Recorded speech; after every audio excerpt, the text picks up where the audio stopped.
Dito na naman tayo mga lodi. Welcome sa Daddy John TV. Dito tayo mga lods ay may ginagawa kami dito pagtatile sa loob ng toilet room. At ito ay nasa third floor kami.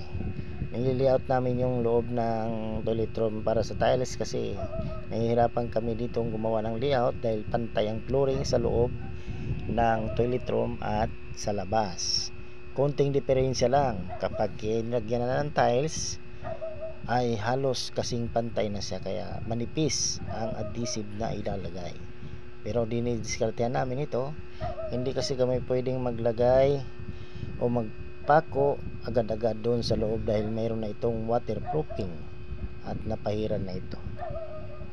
Kaya dito kami sa labas nagpako sa dating flooring para sa tansi na ilalagay namin doon na layout sa loob ng toilet room. Kaya kung mayroon pa kayong suggest mga lods sa paglalagay ng mga tiles dito sa ganitong